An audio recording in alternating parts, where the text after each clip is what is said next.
উত্তর চব্বিশ পরগনা বারাসাতে বিজেপি মণ্ডল সভাপতি নির্বাচন ঘিরে কর্মীরা প্রকাশ্যেই বিক্ষোভ দেখান। প্রার্থী নির্বাচন নিয়ে দীর্ঘদিন ধরেই বিজেপি মণ্ডল সভাপতি নির্বাচন বন্ধ হয়ে আছে। কর্মীদের অভিযোগ, মণ্ডলে ক্ষমতাশালী নেতৃত্বরা দ্বিচারিতা শুরু করেছেন। যারা এতদিন ধরে দিনরাত পরিশ্রম করে মণ্ডল সাজিয়েছেন তাদের উপেক্ষা করে বাইরে থেকে বিভিন্ন আর্থিক কেলেঙ্কারিতে জড়িত লোকজনকে এনে মণ্ডল সভাপতি পদে বসানোর ঘৃণ্য চক্রান্ত হচ্ছে। আমরা এর বিরুদ্ধে তীব্র প্রতিবাদ করছি। প্রয়োজনে দলের স্বার্থে আমরা বৃহত্তম আন্দোলনে নামব। বারাসাত হরিতলায় বিজেপি পার্টি অফিসের বাইরে আর্থিক কেলেঙ্কারিতে জড়িত সাগর বিশ্বাসের বিরুদ্ধে কর্মীরা পোস্টার লাগিয়েছেন। বিজেপি রাজ্য কমিটির সদস্য তাপস মিত্র জানালেন,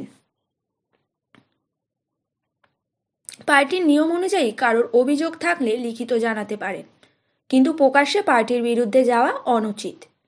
কর্মীদের নিয়ে আলোচনা করে শীঘ্রই বিষয়টি মিটিয়ে নেব। বারাসাত শহর তৃণমূল কংগ্রেসের সাংগঠনিক সভাপতি অরুণ ভৌমিক বলেন, বিজেপির সংগঠন তলানিতে ঠেকেছে।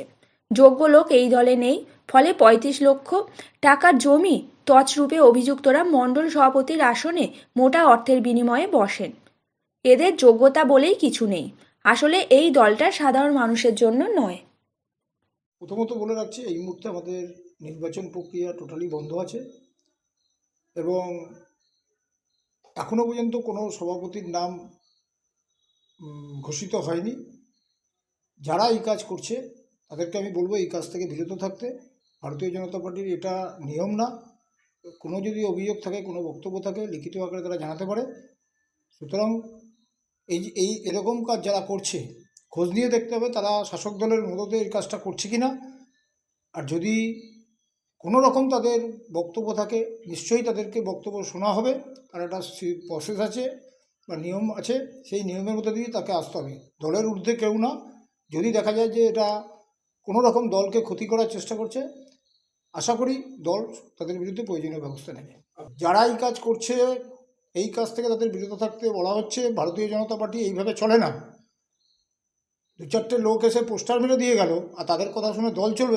এইভাবে দল চলবে না। দল চলবে দলীয় সিদ্ধান্ত অনুযায়ী। দল যেটা সিদ্ধান্ত নেবে সবাইকে মেনে নিতে হবে। আমি বলবো যে বর্তমানে যিনি জেলা সভাপতি আছেন তিনি এই ব্যাপারে দৃষ্টি দিক এবং কারা এই ধরনের কাজ করেছে তাদেরকে ডেকে তাদের সঙ্গে কথা বলুক। অবশ্যই আলোচনা করে সমস্ত সমস্যা মিটবে। যদি মনে হয় যে তারাই সিদ্ধান্ত নিয়ে তারাই দলকে প্রভাবিত করবে, তাহলে এইভাবে দলের কোনো সুষ্ঠুভাবে সমাধান হবে না এবং তারা দলীয় শৃঙ্খলা মেনে যেটা করার করুক, বক্তব্য রাখতে পারে, আলোচনা করতে পারে। সব রকম আলোচনার পথ নিশ্চয়ই খোলা থাকবে, কিন্তু এইভাবে পোস্টার মেরে প্রকাশ্যে দলকে যারা কালিমালিপ্ত করছে তার থেকে বিরত থাকার জন্য তাদেরকে আমি অনুরোধ করব যাতে তারা এই ধরনের কাজ থেকে বিরত থাকে। তাপস মিত্র, ভারতীয় জনতা পার্টির রাজ্য কমিটির সদস্য। আজকে বিজেপি জেলা পার্টি অফিসে একটা পোস্টারে 6 লাখ, যেখানে দেখা যাচ্ছে মন্ডল সভাপতি আর্থিক কেলেঙ্কারিতে যুক্ত নাম করে সাগর বিশ্বাস বলে একজনের মন্ডল সভাপতি নাম করে পোস্টার করেছে। তো দেখা যাচ্ছে বিভিন্ন জায়গায় যে পোস্টারের মূল উদ্দেশ্য হচ্ছে টাকার বিনিময়ে মন্ডল সভাপতি পদ পাইয়ে দেওয়া হচ্ছে। কি বলবো? এটা নতুন কিছু না। বিজেপি দলে সারা পশ্চিমবঙ্গে বিজেপির সংগঠন তলানিতে, এটা নতুন কিছু নয়। আমারই 7 নম্বর ওয়ার্ডে রাতারাতি 35 লক্ষ টাকা জমির কেলেঙ্কারিতে যে যুক্ত, থানা পুলিশ সবই জানে, সেই ব্যক্তিকে একদিন সকালবেলা দেখলাম মন্ডল সভাপতির নাম জলজল করছে আমার 7 নম্বর। তো স্বাভাবিকভাবেই এখানেও হয়তো এরকমই কোনো মানুষ, তারা তো কোয়ালিফিকেশন বা কোয়ালিটি কিছু নেই, বা দলও হয়তো আর ভালো কিছু খুঁজে পাচ্ছে না, তখন এই ধরনের মানুষকে টাকার বিনিময়ে তো মন্ডল সভাপতি করা হবে, করে দিয়েছেন তাই। এছাড়া তো এদের সবই তো এরকমই, এই কালচারেরই। কারণ কদিন আগেই আপনাদের দ্বারাই একটা খবর পাচ্ছিলাম যে দুবারের ক্যান্ডিডেট বারাসাতে পৌর নির্বাচনে, যে পৌর নির্বাচনে দাঁড়িয়ে সাধারণ মানুষের স্বার্থে কাজ করতে হয়, পরিষেবা দিতে হয়, সেই কাজে দুবার আগ্রহী হয়েছে যে ব্যক্তি দাঁড়িয়েছেন, তিনি আজকে কিসব ওই পাসপোর্ট, আধার কার্ড এইসব কোথায় নাকি কিসব যুক্ত, এই তো কদিন আগেই শুনলাম। সে তো বোধহয় অ্যারেস্ট হয়ে বসে আছে। এই দলটারই এইরকম অবস্থা।